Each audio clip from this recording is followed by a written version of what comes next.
Hello, everybody. Happy Monday. Welcome back to the NBA Front Office Show. We've got a ton of NBA news, some pretty big stuff going on today around the league. So a lot of stuff for us to get into. Make sure you do subscribe right here to the NBA Front Office Show over on YouTube, as well as the podcast side on Apple Podcasts, Spotify, wherever it is you listen to podcasts. And if you're watching right now on YouTube, do me a favor, hit that like button. Let's get this video out to as many people as we can.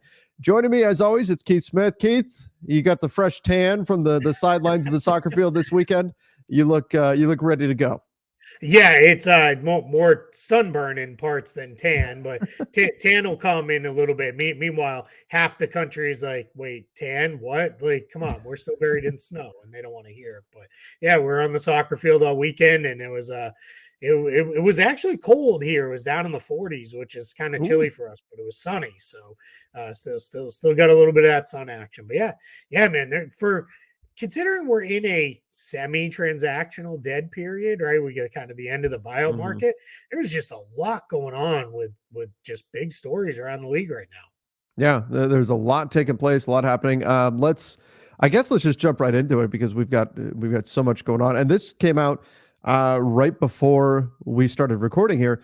Chris Paul, we talked about it last week that he was getting closer to a return, but he is now available to play for the Golden State Warriors. So welcome back, Chris Paul. And I think that we've talked about they have a pretty friendly schedule over the remaining part of the season here. I believe they rank 25th in strength of schedule from here on out. And they get Chris Paul back. So that should give them a nice boost here to head into their playoff push. Yeah, now they're pretty much whole, right? You get him back in the lineup. You've got most of the other guys going, and it comes at a good time. I know they lost yesterday to the Nuggets, but they've been playing pretty good basketball. That whole group there that's down in the play-in tournament range all are 7-3 or 8-2 in their last 10 games. They've really created a good chunk of distance. The Jazz are 3.5 games behind the War, or I guess 3 games now behind the Warriors. But Warriors, Lakers, Mavericks, Pelicans, Suns, and Kings all in that range. I don't know that the Lakers and Warriors are catching the teams that are 3.5, 4 games ahead of them, but it's still going to be a battle, right? And if you can get yourself out of that 9-10. Even though you got to win twice, you feel a little bit better, right? About your chances. You'd rather be up in that 7-8 game if you can get up there, because then you lose once and you still have a chance to get through to the postseason. So we're gonna see where that goes, but still a battle. There at the bottom of the West, even if the top is still a fight as well. So which is a lot of fun. Yeah, again, it's going to be a crazy finish in the Western Conference, both at the top and near the bottom of the table. So I'm excited for it. I can't wait to see the way it plays out. And tell me about it, man. Like all the teams in the West just keep winning. It's been crazy, except for my Lakers. I don't know what they're doing. They're losing their minds. But let's get into I just looked it up. 25th ranked strength of schedule for the Warriors. Yes. Yeah. Yeah, 25th ranked strength of schedule the rest of the way. The Suns have the most difficult schedule the rest of the way, so that can make things even more interesting as well. And Suns dealing with injuries too, so that's something else to factor in as well. Speaking of the Warriors, Steve Kerr has got an extension, making him the highest paid coach in the NBA. The new deal will align his contract with that of Steph Curry. Do you think this means anything for Clay? Like, this doesn't surprise me at all that the Warriors did this, said, hey, we're going to make sure that Kerr is with Curry for the remainder of Curry's run, or however long this contract goes for, and then we'll figure out what's what. Does this maybe tip their hand in terms of what they're going to try to do with Clay in terms of length of a contract or something like that? How do you see that this factoring into that, or does it not? Yeah, I can't see them going more than a year or two for Clay. When I say a year, I mean really more like a 1+1 or something like that, or even what we generally call like a 1-1, which is 1 year and then a team option on the next second year where the team has control. But I like that. I like 1-1. I haven't heard that one before. Yeah, it's generally we use them in like coach contracts because that's how they almost all work, is like a 4-1. Not in this case. Kerr gets the 2 guaranteed years, but yeah, it's a little interesting, right? Steve Kerr, it was talked about before the season how he was at the end of his contract and what was that gonna how is that going to finish out and all those things. And yeah, here we are where he's, now at least going to be with Curry through the end of Curry's deal. And we'll see what it looks like. But I kind of have a feeling maybe we see Curry outlast him just because I don't know how much longer Kerr's going to want to do this, but seems pretty happy doing it. As far as Clay goes, though, like I said with the contract initially, and then I think the next part with Clay becomes, does Clay want to be there? If they're telling him, hey, you got to be a backup now, does he want to go somewhere else? What is that going to look like? So I think that's going to be the interesting part of that, is where we're going to find out a lot about that whole situation here. Probably my guess is really it could be any time between now and the start of free agency, because we could get breaking news that they're extending him in the next 10 minutes because he is extension eligible. Maybe they come to something. But I also have to wonder, maybe Clay's like, hey, let me see what is out there on the market for me. Let me just see. Maybe somebody does want to give me 4 years and 120 million or something like that. And we talked about it last week. At some point, the Warriors seem pretty hell bent on we're not only are we reducing our tax bill, we're getting out of the tax next year. And we went through the numbers. The only real way to do that with Clay in the fold is if he takes a pay cut of half and Chris Paul's gone and everything else. So we're going to be keeping an eye on a lot with the Warriors, but now we won't be wondering if there'll be a new coach. Yeah. Now Steve Kerr has got that certainty, and we'll see what they do. Again, they're poised to make a run here. And again, like if you're OKC and you're near the top of the West, you probably don't want to draw the Warriors in round one. Like, that's not to say that there's a lot of balance in the West. There's a lot of teams that could present a challenge, but the Warriors are one of those teams where just because they've done it so many times before, and they did it just last year as the lower seed, they advanced. That's probably not a team that you ideally want to run into. And I think that's part of why we're seeing this certainty being locked in, with Kerr locked in as the head coach now. You've got, of course, Curry's under contract and everything. From the Warriors' perspective, yes, they're going to dip below, but you still feel like you've got a shot to do something. It's not like they're a lottery team right now and they're like, okay, let's just blow this thing up. And it did look like that may be the way this was headed for a little bit this season, but they've kind of pulled out of that nosedive that they were in. And now you can see where they could be a real threat again in the Western Conference. Maybe not a championship threat, but not a team that you necessarily want to run into in round one. No, yeah, because you look across the court and you're like, man, I got to deal with Curry, who can win a game or two by himself. Yep. Then you have the next game where they shoot 50% and hit 20 something 3-pointers, and all of a sudden now we're in a game 7 where anything can happen. And it's that's why I always said that, even like back, kind of, they were always a good team, but you had the Houston Rockets when everybody was kind of like, I don't know, where they're going to be. But it was like Harden can win a game or two himself, and then have the game where they had a bunch of threes, and now you're just there. So that's, and with the Warriors, like, they're just going to make you work for it, even if the series is over quick. Like, they're just going to make you work. You're going to have to chase Curry around. You're going to have to deal with Draymond for a whole series, and no matter how many games it goes, and that's just where it gets kind of tough. Yeah, exactly. And that's the challenge with taking on a team like the Warriors. Really, this is a good spot to pause here.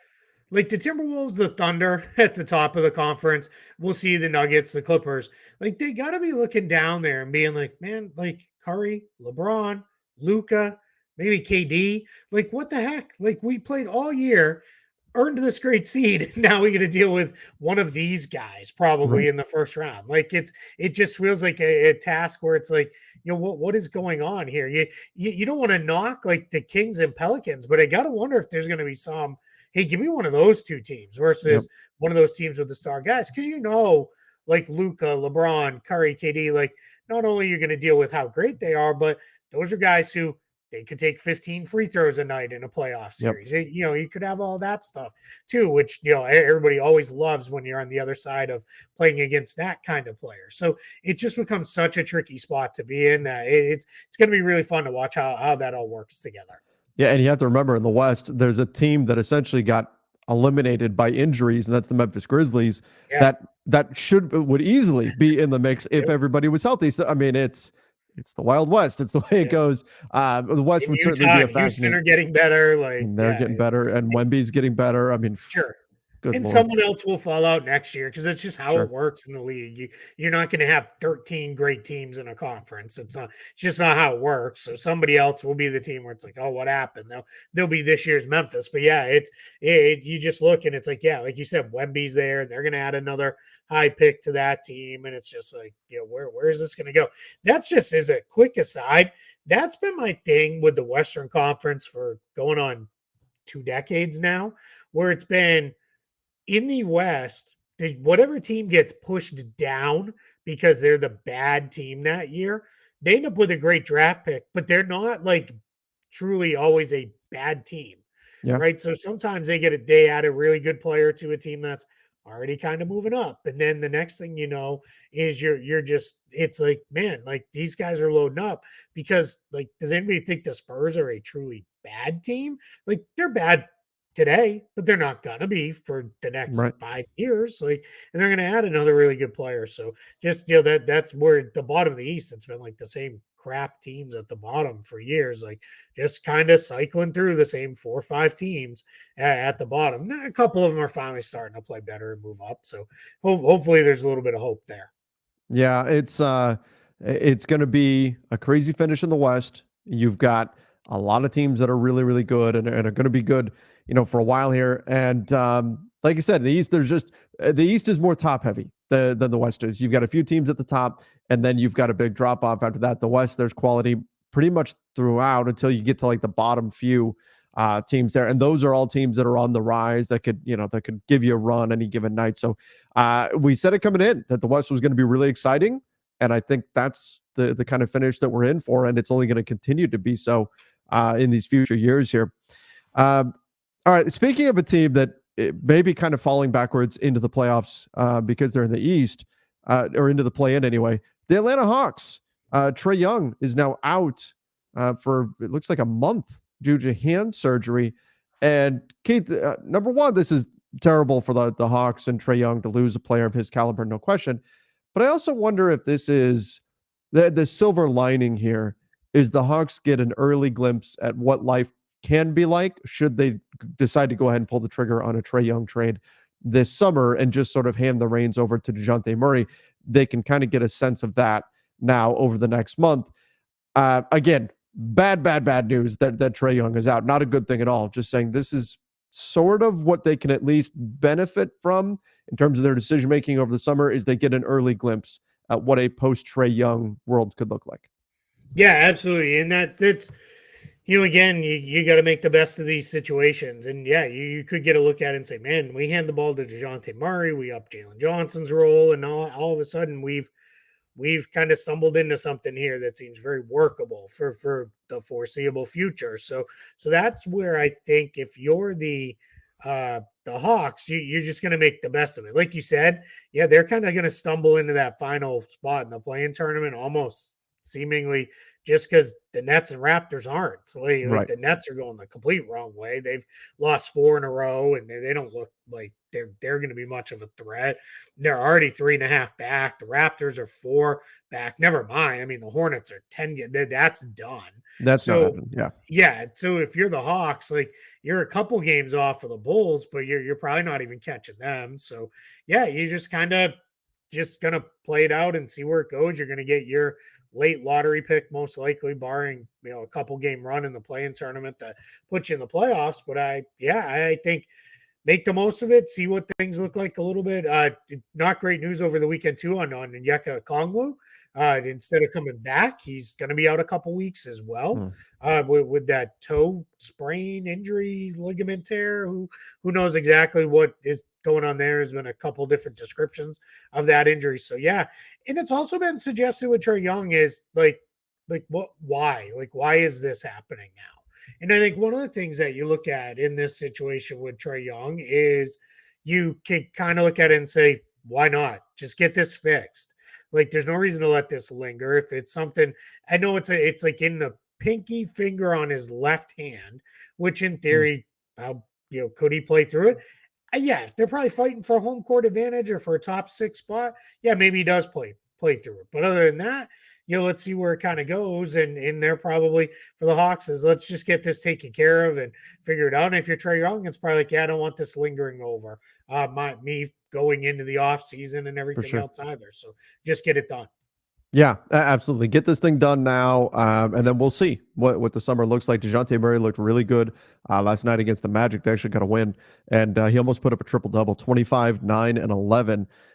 So we'll see what things look like there for the Hawks moving forward. But again, we talked about this with we talked about, I believe, in the context of Memphis and how they were able to find some guys and make it so it wasn't just a totally lost season for them. And I think we were comparing that to the Pistons. We were having that discussion last week. This is where bad news for the Hawks, but what you don't want to do is just say, well, Trae's out. I guess that, we're going to see if we can tread water until he's back. No, you can actually use this time to help inform your future decisions and actually learn something from it. So I think that's what the Hawks are going to look to do here with Trae out for a few weeks. And then hopefully he's back for, the playoff push here in about a month. And not saying he will or won't make Team USA. I kind of think he's probably on the outside looking in, but I think he is part of that group that is there.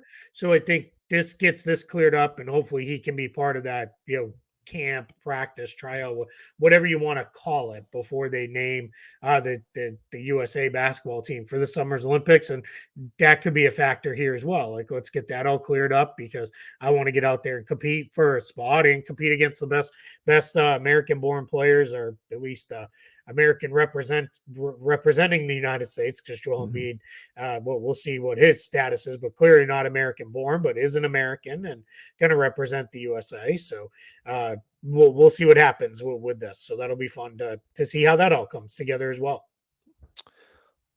All right, Keith, one of the big stories that I want to get into, it's LeBron James reportedly wanting a multi-year deal with the Lakers. This is something from Brian Windhorst, who mentioned this, saying that, well, a lot of people have questioned, could LeBron James leave the Lakers? Windhorst is saying, I could actually see him trying to angle for a deal that keeps him with the Lakers long-term, and this would be over $100 million. This would be a massive contract that he'd be getting. What I want to get into is, what exactly could he get? And then what if he took less? Because I've got a lot of people asking me that. Well, couldn't LeBron take less money and then open up the Lakers to do more stuff? But let's start with LeBron, where he's at right now in terms of his salary. He's got a player option this summer, would pay him $51.4 million next season. Obviously, he can opt out of that. He can sign a new deal. Correct me if I'm wrong. The over 38 rule says he can only have a 3-year deal. Let's say he did a 3-year deal. What's the most he could get from the Lakers on that? Yeah, I'd have to run the full math, but you're still talking. He's in the. So here's the complicating stuff with the over 38 rule. Yeah. And everybody's just going to, if you're listening, you're just going to kind of have to stick with me for a minute here. What happens is, in LeBron's case, because he's already 39, so clearly he's already past the over 38. So what happens is, the last year of the contract, what the over 38 rule does is it essentially says that final year, like, we're going to count it as like zero, because what they don't want you doing is signing a guy to a deal where it pays them a whole bunch of money. And then by the time they get to that final year, they just retire, and the money comes off the books. So how the NBA works this is, in the final year of the contract, they push that money into the earlier years in terms of the way the cap hits work. So so it's not like LeBron's going to roll in and say, "Hey, I'll take a $10 million deal and count it. I'll do 3 years at $10 million a year for the next 3 years." He certainly could do that, but that's not likely going to be how it happens. What would happen is, those years that are the post 38 years, those get, they call it deferred money, but it gets pushed on to the earlier years. Now, there's ways you can work it into being a perfectly legal contract, where you take, all right, here's what the player's actually being paid. And what you do is, you have to do the full value of the contract over the time. Then you take that money out of the last year. You reduce it. The CBA calls it a 0 year. So you reduce it down to zero. Then what you do is you take it and you put it into years 1, 2, whatever, and you push those years up. So that's how you push up the years. And as long as you're pushing those years up to a number that meets whatever you're using, in this case, LeBron has bird rights with the Lakers, so they could just sign him using his bird rights to anything up to the max. But what would happen, and I'm just going to use round numbers here just to keep it easy. Let's say his max salary was 50 million next year. Yeah. Then you have to take the deferred money out of that last year, what his base number would become in year one. And again, doing this very simple math here. Let's say it was that base number becomes 25 million, then 25 million in deferred money pushes him up to his max. And that's how you work it through. If we go way back, this is several years ago, and really only the crazy diehards like us will remember. Nene Hilario signed a deal that it actually was illegal because it was the 0 years weren't working right because he was signing under an exception. And what ultimately happened was how they were going to fit him in to zero out that final year and do the base. You couldn't then get up to the number he wanted to get to over the number of years that he was offered. So people will say a player like LeBron, who's over 38, can't do a contract longer than X. It's not really true. They can. It's just how the deferred money works back when you use that 0 year. How does that all work back to the player? And that's where it gets really kind of tricky. So it's something where if you start saying somebody starts throwing around LeBron's going to sign a 5-year, $250 million deal, he's not. We all know that's not a thing. But if you start hearing things like he's going to sign a 2-year, $100 million contract, which that's what I think might be more likely, that can happen. And that's something the Lakers can make a thing. Okay. And just for clarification, if he were to do, let's say he were to do a 3-year deal, and if it was just straight to make the math easy, 50 million per year, that 50 million on the third year would get divided. So 25 million would get added to year one, 25 million would get added to year two. Could that actually push him above in terms of cap hit, a true max contract? No. Yeah, it would only go up to his max. So that's why you have to work out to the number, and then you work back. And then if it pushes you over, because max is max. Like in when I say that, if the max salary for his 10 plus years of service, and I'm doing simple numbers here, is 50 million. His individual max is actually could be slightly higher than that because it's like 105%, and that could be a little over. I'd have to run that actual math on that, but it's very close on that. So that's where you get to a point where it gets a little messy with that. Because the other thing too is it's really important to know we're in uncharted territory here. We've never seen a guy, this guy even approaching worth a max deal that's in the over 38. The CBA was not built for this. Exactly. No, it wasn't. And it's important to know too, 2 CBAs ago was over 36. Mm-hmm. And when the joke is when Chris Paul was in charge, he pushed because Chris Paul's like, hey, this might impact me someday. Like, I want to get this changed. But the reality was everybody kind of knew, hey, guys we have a whole host of players who are not going to retire at age 35 anymore. So age 36 they're going to be still peak players at age 36. So we need to push it up. I thought there was a chance in this new CBA, they might push it out to the age 40 rule, but I'm guessing they looked at it and said, it's kind of like LeBron and PJ Tucker right now. Like we'll handle LeBron as a special one-off and figure it out.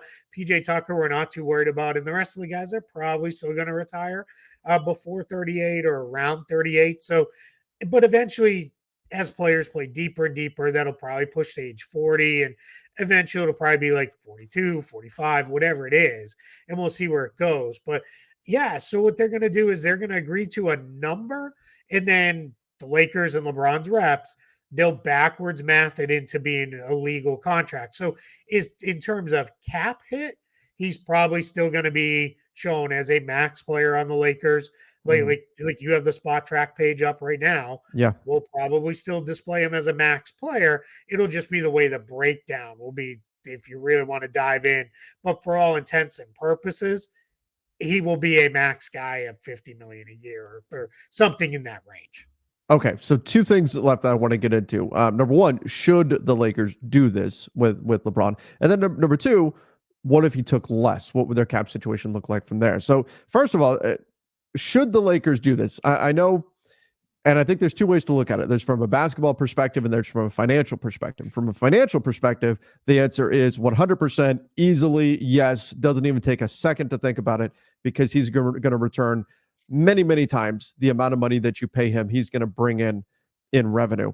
From a basketball perspective, taking a guy who is 39, will be in his age 40 season next season, and giving him even a 2-year deal at max salary, is that something you want to do, knowing it's LeBron? It's not talking about just anybody. It's LeBron James. Would you be comfortable doing that, Keith?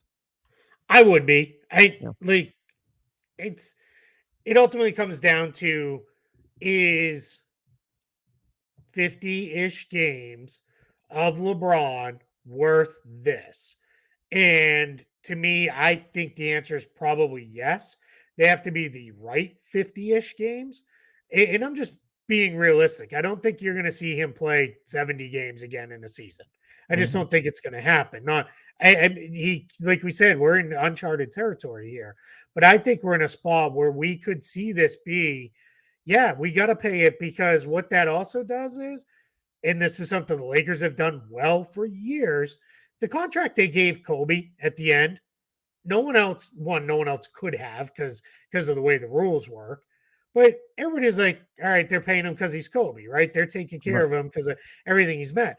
But that's part of what any number of allure to the Lakers is. Hey, we take care of Lakers, right? We take care of our guys. And I think that's where you take care of LeBron. Now it becomes, all right, LeBron wasn't the career Laker. He was not there for all 20 years of his career and stuff.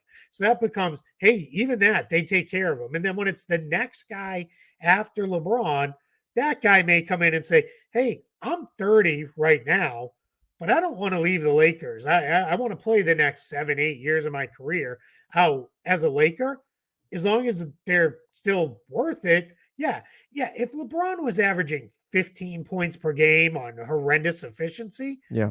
you have to have a different conversation, but he's still playing great. Like, it's not, there's no question in my mind. It's not, and I'm using like a quadruple negative here, but I have no problem with giving him that kind of max, what works out to be basically a max contract for a couple more seasons. I have no issue with that. Yeah, and I'm right there with you. I agree. I think he's still playing fantastic basketball, and if anybody's going to do it, if anybody's going to continue to produce at this age, it's LeBron James. We've been hearing about it for how long. He's been, putting over $1 million a year, right, into his body and into recovery and all that sort of stuff. So if anybody can do it, he can. But I have a lot of Lakers fans who say, well, LeBron's going to be 40. He should take less. And of course, that's easy to say when it's not your money. But people say, hey, LeBron's a billionaire with a capital B. How much does money mean to him at this point? Couldn't he just take, say, a minimum, and then the Lakers could go spend a ton of money in free agency and go get whoever they want? First of all, it's not a super strong free agent class this summer. There's not a lot out there. It's not like Giannis is sitting out there and hey, LeBron, take less, and Giannis is going to come sign up. That's not really the case. So that is noteworthy. But let's say, and the two big, you could see it right there on the Lakers books, the two big things here: D'Angelo Russell player option and LeBron's player option. Let's say D'Angelo Russell walks away, right? Which I'm not saying is the ideal situation. I'm purely speaking from a cap sense here. And LeBron opts out and says, you know what? I will take the minimum. Even if he does that, and D'Lo's 18 million and almost 19 million are off the books, the Lakers, by my calculations, still don't have a true max contract available. Yeah, so I'll join you and live in fantasy land here for sure. Yeah, and absolutely, it is 100% that. I'm just using this as the extreme to show why LeBron taking less doesn't really make sense. Yeah. So what would happen is, let's say LeBron opts out and they have a handshake agreement of, I'm going to take a minimum, which means we will do everything else, then sign LeBron to a minimum deal. In that case, the over 38 rule, none of that stuff matters, because he'd only sign a 1-year minimum deal, and that he could do that until he's 138. And I'm not going to rule out that he doesn't. So it is at that point, all right, and D'Lo opts out. Let's say you wipe everything off the books except for the guaranteed money. The Lakers could create about $34 million in cap space. Right. That would be about where they would be at if they did all of that. So you wipe out everything. So that's like Max Christie and Spencer Dinwiddie and Sure. Jackson Hayes and all the other guys, right? Cam Reddish, all the Yeah. minimum guys, they all And come off the with board. Jackson Hayes and Reddish and Christian Wood, it's their Yeah, decision. They have a player option. exactly. But let's say those get declined as well. We're talking most Yeah. available. So we'd be left with Anthony Davis at 43 million, Hachimura at 17, Reeves at 13, and I'm rounding on these. Gabe Vincent at 11, Hachimura or Vanderbilt rather at 11, Hood Schifino on his rookie deal at 3.9, and Maxwell Lewis at 1.9. So now you're down to, and this also, let's say the Pelicans took the pick this year, Mm-hmm. right? Let's just say it's because we're trying to maximize cap space. So you'd end up with about 34.5 million in cap space. And what that would mean is, like we just said, everything comes off the books. And then what you're doing is now you're working to LeBron is the only guy you have left. Like, no, you don't even have him left, but you've got your handshake agreement. He's going to take a minimum. So you go spend that 34 million, whether it's on one guy, you do a trade, whatever it is. That's how you spend the 34 million. And then you would do, hey, LeBron, hey, Cam Reddish, hey, Christian Wood, like all those guys. Hey, you're on a minimum anyway. You want to re-up for another minimum. Mm-hmm. LeBron's coming back on a minimum. And we filled out, we went and traded for Trae Young. I'm just making it up. But we traded for Trae Young, using most of our cap space plus, I don't know, Hachimura's salary. And that's how we did it. And now we've got this and off we go. And that's, I mean, it's not going to happen that way, right? No. Because that just gets too much in a crazy world. You would also have then a lot of people like, whoa, wait a minute. Dude opted out of 51 million for, to take a minimum contract. Like, well, what are we doing there? Like, that would become an issue. The Players Association would lose their minds. Yeah, and LeBron has been, again, we're in uncharted territory. We've never seen this world play out, but he's always said, I won't take less than a max because if I do it, then every other player is going to have owners saying, LeBron did it. Why won't you? Like, right. And he just doesn't want to do that to his fellow players. And let's be honest too, there's a business sense in that because his, side business with Clutch makes them a lot of money off of negotiating max contracts for other players. And they don't want people coming in and saying, hey, LeBron did it, take less. That said, if, like I keep saying, if the Orlando Magic draft Bronny and he wants to come to Orlando, and all they had to offer was a minimum, does he say, all right, then that's what I'm doing? Sure. It's that important for me to play with my kid. Like, we're just in a different world with this stuff. And I don't think we see him opt out and do a minimum path. Now, take less. I think that's maybe a little more on the table. I still don't think it's going to be like, give me 10 million and we'll call it good. Like, I just don't see that being a thing. I think what is more likely is, and this is the important thing, even if LeBron opts out, re-signs on a 2-year deal that ends up being effectively a max deal, it's still a multi-year deal. And it's still going to be a multi-year deal that's going to be $100 million because that's just, even if his max is 50 plus the raise they can give him, that puts him over 100 million. And I think that's what's important to note here. No one's saying he's doing a 4 or 5 year deal that's going to be 250 million. That's just not possible. That's not a thing that can happen with the way the over 38 rule works. But another 2-year deal where effectively it turns into roughly a $100 million deal. Yeah, that's probably in range, and he could probably pull that off. What I would foresee happening would be if he takes less, it wouldn't be less so the Lakers then suddenly have a max cap slot, which, as we've just talked about, it's not going to happen. You're not going to have, there's no true cap slot, max slot anyway, but he's not going to take enough less. It's not, you're going to have too many deals in the books. Yeah, could you move like off of Gabe Vincent or something if you really had to, if you wanted to be able to offer? Sure, but there's nobody really out there in free agency to go after that would make sense for that, at least as of right now. So what I could see happening is, in terms of him taking less, could he take less in order to give the Lakers enough wiggle room to maybe use a taxpayer MLE or something like that? Or depending on what D'Lo does, maybe a full MLE. Maybe there's a little bit of wiggle room there. So it switches the Lakers from essentially only having minimum contracts to use to attract free agents this summer, to maybe having one contract where you'll have the taxpayer MLE available or something like that. That's where I could see it happening, giving you a little bit more flexibility below those tax tiers, so that you are able to aggregate salaries and trades and do some of the things that are now punitive in the new CBA. That's where I could see maybe LeBron takes a little bit less, but it's not like he's going to take less and suddenly the Lakers can go sign superstar X because they've got all the money to go burn.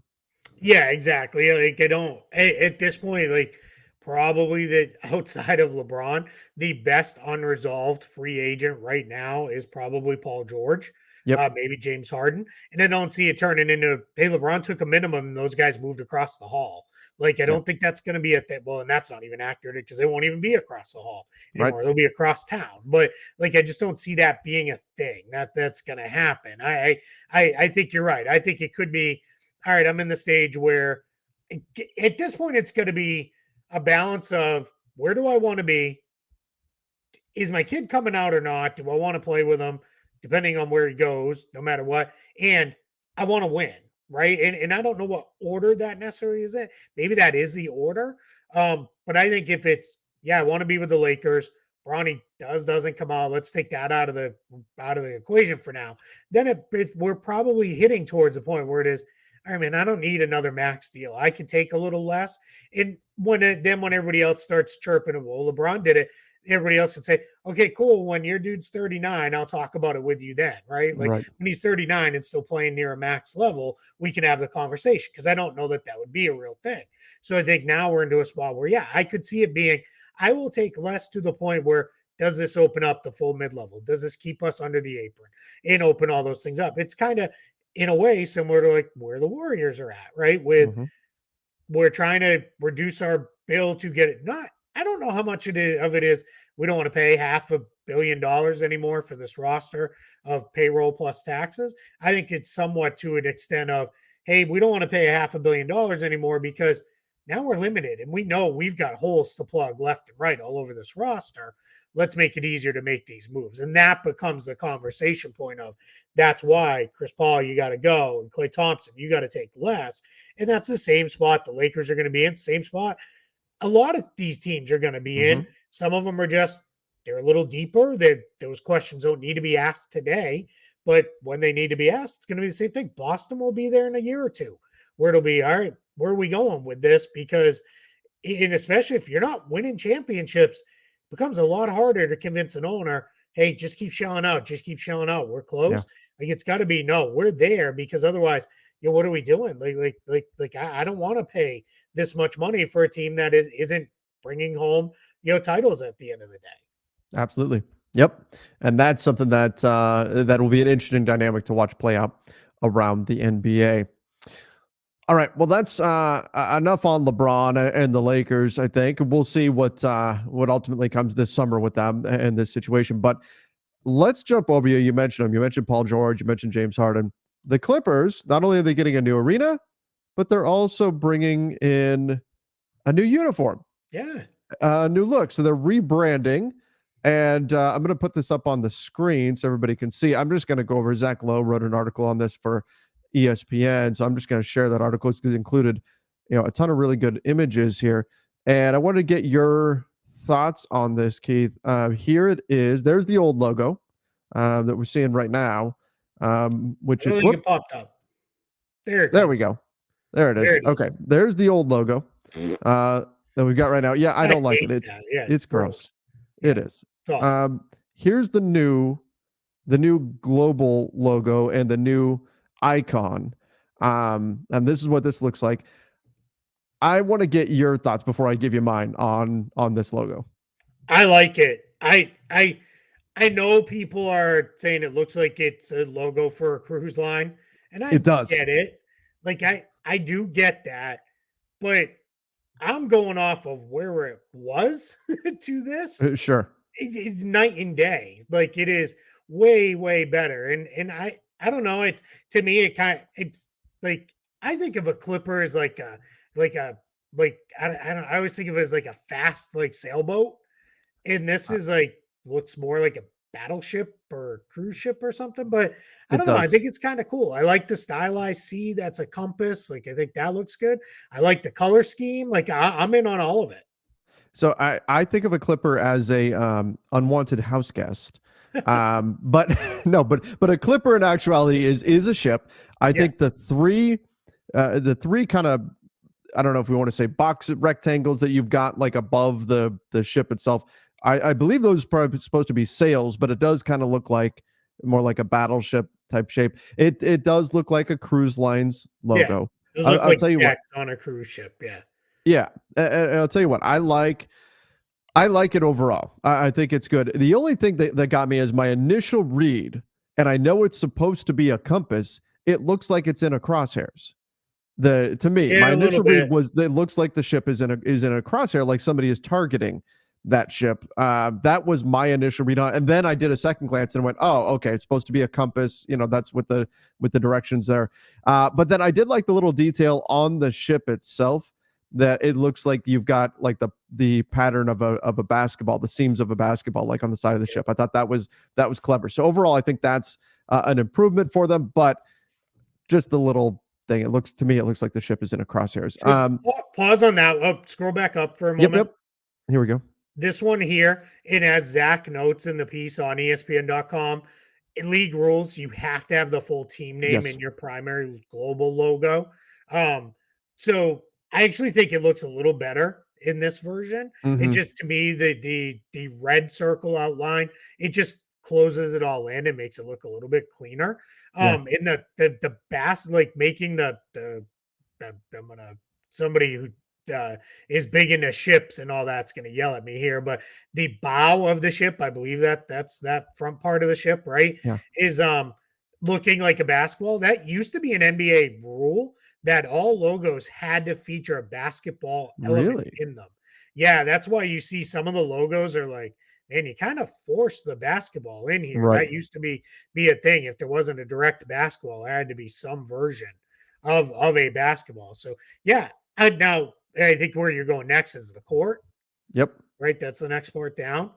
I think it looks good. I like the navy. I like them switching to the navy blue as like Yeah. the primary color. I just it's better. A lot of teams don't use the navy blue. So many teams use that like royal blue color. So I think it looks pretty good. I think this looks pretty sharp. I think the court dimensions are kind of or not dimensions. Court colorations are kind of cool where they have like the red and the white around the free throw line. Like I think that looks pretty sharp too. Yeah. And then I like the coloring. I think it looks really clean. Overall, it looks good. I mean, again, I think this is a nice looking court.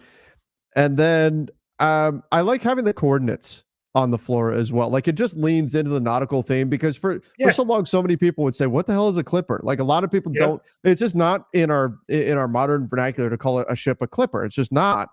So kind of leaning into that and making sure, like, hey, everybody knows this is what it is. I think it kind of works, and so it's cool. Again, this is a nice looking floor, and then looking at the uniforms. All right. Um, So these ones look an awful lot like their current ones. yes, they do. So these are whatever. These will be I always still I don't know what Nike calls them, but they're the primary home uniform is still what I call the home whites. I do like the little it'll come up a little later, the little stylized LA. Yeah. People don't I don't know how many people realize too. They stopped calling themselves the Los Angeles Clippers years ago. This is the Flint They Tropics one right here. Yeah, yeah.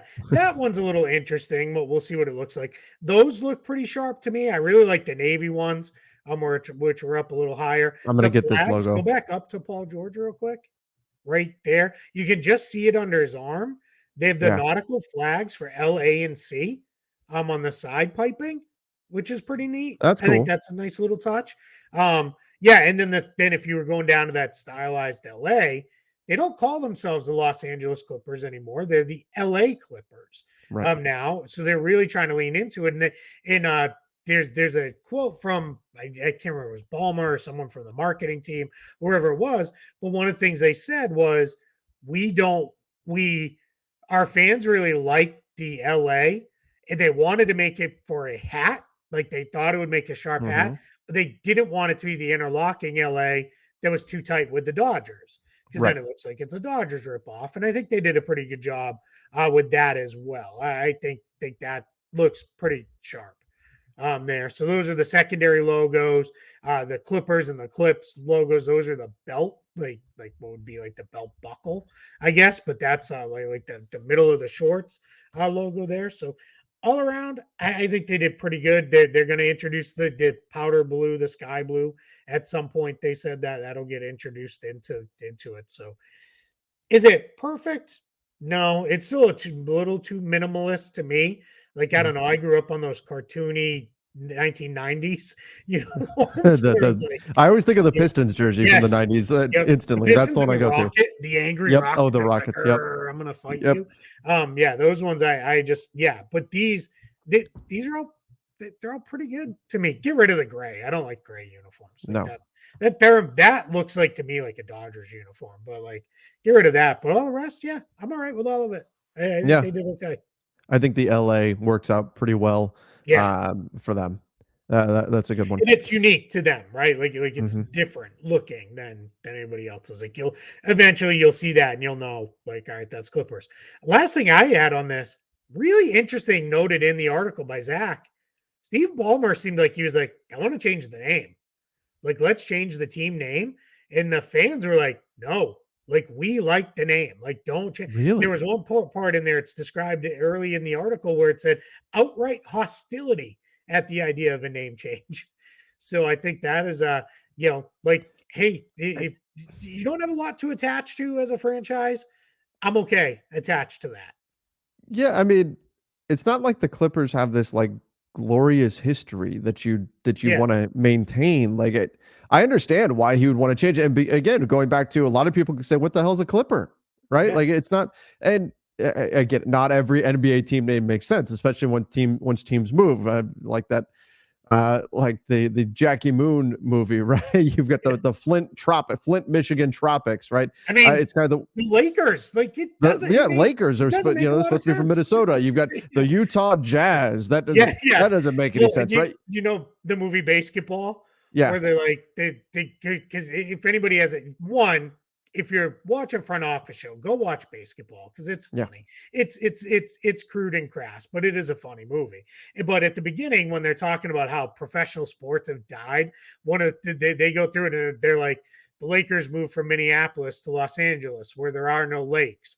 The Jazz moved from New Orleans to Utah, where they don't allow music, which is just very funny, like the way they put it all together. But yeah, here was my thing for years and years and years. I said they should have to give the Jazz name back to New Orleans, and yep, they can be the New Orleans Jazz. There was a point where there was like reports of grizzly bears in Utah, like for the first time in like hundreds of years. And I was like, give the Grizzlies to Utah. They can be the Utah Grizzlies. In Memphis, known for blues music, their uniform is already varying shades of blue. Just call them the Memphis Blues. yep. Like I was like, that we could have been done with Then all we this. make sense again. Yeah, but instead we've got Utah Jazz, New Orleans Pelicans, and Memphis Grizzlies, and I don't Which know, but it's like if you've fine. ever gone and seen a pelican, it's Oh yeah, like they are impressive birds, right? Like it's not. I get it, and you go down, and I've gone down to the Gulf, and I've checked out, and I've yep, seen these pelicans flying around and everything, and like they're legit. It's a scary bird, all right. yeah. Let's put it that way. Not quite as And they're scary pretty. as their original mascot. Scary, No, but their sure. original mascot is the stuff of nightmares. But the way they fly like a foot over the water, and Yeah, they've got this crazy wingspan and everything like that. yeah, it fits. It makes sense. But you're right. It would be better if it was New Orleans Jazz and all of that. But going all the way back to the Clippers, I can understand why Steve Ballmer would say, "Hey, let's just change the name." Yeah, The only danger is sometimes the grass isn't always greener, right? Like you can change the name and then land on something that just doesn't work. I like how much faith do you have in them getting the name right and getting it to be something that really works and fits? There's always the potential that they change the name and they still miss. And so there's a little bit more safety with just sticking with what's already known, even if there is more of a negative reputation historically with that name. Hey, and if they wanted to keep the boat theme, they could have become the Bodie McBoat Faces. Like that research Like in vessel Britain. was well, yeah, right. That was the research vessel, right? Right. They voted on it, and it was Bodie McBoatface. And then the cool thing is, for anybody who Clippy didn't follow that McClipface. story beyond, they ended up naming one of the submersible, like unmanned submersibles, because they were like, we are not naming our multi-million-dollar research Yeah. vessel Bodie McBoatface, but they did name one of the unmanned research submersibles Bodie McBoatface, which so it kind of followed through to an extent. Yeah, my last kind of uniform logo team name thought, Oklahoma City Thunder is way too of a cool name, way too of an awesome young up and coming team that's going to be in our face forever to have the worst, most bland uniforms in the league now that the Yeah. Clippers have redone theirs. Redo your uniforms. Stop. What about Utah? Oh yeah, I mean That neon. yeah, I don't even know what happened there. Yeah. That was like somebody's like, how do we make summer league uniforms a thing all the time? And they took some of the best uniforms in the league and Yep. turned them into that, but yeah, that's a whole separate thing. But the Thunder, they're just, it's like, man, we're gonna see the Thunder on TV all the time in the playoffs and stuff for the next, I don't know, half decade or decade or so. And it's like, just please get them better uniforms and color schemes. Like that's all I want. Like it felt like they were like, hey, we got to adopt something very generic because you're moving right away to start next season. Like we just we'll use the blue, orange, and yellow. And I get it. I know there's like all these like it's like I don't know, clay red or whatever is mixed in. But you got all these cool things you could do with that name and color schemes. Like let's have a little bit of fun with it because they're a fun team and they deserve better uniforms. Yeah, for sure. In fact, if they could do some type of like a greenish color, that could be cool. And if they could have the letter Sonics across their jersey, that maybe Yeah. that would look really good. That'll come at some point, but I want that to be theirs. Just be them again. Yeah. Right? Oh my Can you gosh. imagine? Somebody asked me once on a radio spot when because the topic of expansion came up, and the guy came out of nowhere and he's like, what would happen if they were like, hey, we're gonna have a new team, but they're not gonna be called, they're gonna be in Seattle, but they're not gonna be the Supersonics." And I was like, people would probably be like, then we don't want the team. Just get rid of it. Like we don't want it. Like The just Seattle basketball team. yeah, right. Just take that name. Yeah, it was just and I was like, I don't even know what else you would call them. Like I heard somebody say they should be the Seattle Sasquatches, which like that's a Oh. cool idea, but no, they're the And you've got Sasquatch. the Kraken already there for Yeah, the NHL, so we're kind of mhm, going into that yeah, whole like cryptozoology yep, yep. trend there. The Okay, I Mariners could are there and sure. Seahawks, so yeah. But they're the Sonics. Let's just keep it the Let's keep it that Supersonics. way. Like it already works. It's just bring back the Space Needle logo, like Yeah, all that stuff. Or I don't know, is it the Space Needle there? I don't know what they call it. I think that's what they call it. yeah, Something like yeah. that. Let's Yeah. go. Let's go old school and keep it that way. And yeah, and that's I Then do they think can we're. go bonkers with the Las Vegas team name, whatever you want to, Oh gosh. just yeah. I don't even know what it's gonna be. I kind of like the Las Vegas Vipers. Like I think Yeah. that would be cool. But I'm also a fan of alliteration. So No, I like that too. I like Las Vegas. I mean, you've got I with the aces already being taken, like that would have been mhm. the perfect one, but that's already taken by the WNBA, and that team has been great. It'll be interesting to see what Vegas does. Vegas Vipers, I do like that. Yeah, it just sounds cool. And maybe you just be Vegas Vipers. Like don't even put the loss in there. Just Yeah, just go Vegas Vegas. Vipers. Yeah. Yeah, it'd be fun. I don't I know. like that. They'll come up with something better. And I probably won't like it. I won't complain. All right, last thing we've got, and I shouldn't have saved this for last because it's so negative, but Patrick Williams out for the season now. I I did radio the other day in Chicago, and the host I was talking with was just like what are we doing? What are the Bulls doing? Why are we doing this? This is so frustrating that they're not trading away players, that they're not trying to get picks and get better for the future, or doing anything, just kind of being okay with mediocrity. And it just seems like even looking at the standings in these, they're not bad enough to get a high pick unless they get some lottery luck or something like that happens. But they're not bad enough to get a high pick. They're not good enough to really make any noise. They're probably going to be out in the play-in, and that they seem to be very much okay with that. And so I know this is a little mini rant off of a bad news for Patrick Williams, but it's been a rough season for them. And this is another thing for Chicago fans, just adding injury to insult, I suppose, where they're frustrated with the direction this team is going or the direction-less team that they've got. And now you've got Patrick Williams, who's out for the season too, in addition to Lonzo, in addition to Zach LaVine. It's a mess in Chicago. And I can't even say that things are going to get better this summer, because who knows what they're going to do, if they're finally going to pick a direction or not. Yeah, this is one was a super lost season. This is now turned into let's call it a half lost season, because that's roughly what it is out of his first 4 years, which that's always discouraging. But if you look at Patrick Williams' career arc, it's kind of similar to like the Bulls, like pretty good, but not great. Like it's all kind of fine. Like it's just leaves you just kind of like, okay, like it's just all right. Like now that's being a little unfair to Patrick Williams. Last year, 82 games played, 65 starts, shot 41.5% from the field, 46 or I'm sorry, from three, 46% from the field, 10 points per game, 4 rebounds. But like this year, 10 points per game, shot a little bit worse. Started in 30 of 43 games. Like it just feels like it's all just kind of flat. Yeah. Like, and that's what the Bulls feel like. They're just kind of a flat, blah, meh team where it's like, okay, you're right around 500. You're fine. Like there's just, I don't know. There's just so little to get excited about with them. Like I tweeted the other day, and I actually wrote this on the basketball bulletin as well.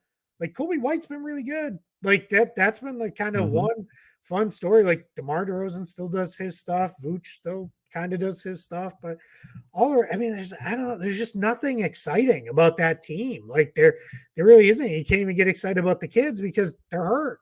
Like, so it's just like, it just is just, I don't know. They're just kind of there. Like, that's all. It sucks. And now it sucks that Patrick Williams is out going into his contract, negotiations this summer too, because, teams are going to say, all right, you're good, but you haven't fully locked down that starting spot. You've missed, 3/4 of a season and then half a season in your first 2 years. Like, are you going to stay? And what have you done for me lately? You were hurt. Yep. Yeah. It just gets very, very messy. And that's going to keep him at a number where, quite frankly, maybe he becomes a steal for somebody. Maybe somebody can swoop in. Maybe one of these teams that's sitting on a bunch of cap space late in the game, because it'll be a restricted free agent, will be able to craft an offer where it's like, hey, let's put something together where the Bulls won't match it, or the Bulls are like, that's going to put us in the tax or something like that to match on it. It goes from there. But I mean, the Bulls they've got to resolve the LaVine situation. DeRozan's a free agent, so who knows where all that will go in the end? Because DeRozan's definitely a guy who I think, if there's no extension reached, I think there's a chance we see DeMar DeRozan do all right, you're a pretty good team that can contend, and you could give me $15 million. Let's go. Like it's time for me here towards the end of my career, and that's probably where we're headed with that. Yep, I agree. Which again, Chicago, if they don't figure this out with DeRozan, they probably lose him for nothing. And Andre Drummond probably going to lose him for nothing, right? Like that. And these are guys that had interest at the trade deadline, and they said, no, we want to make sure we get that one play-in game. But they'll still have Vooch for $20 million a year, which no one there is happy about. So you got that going for you.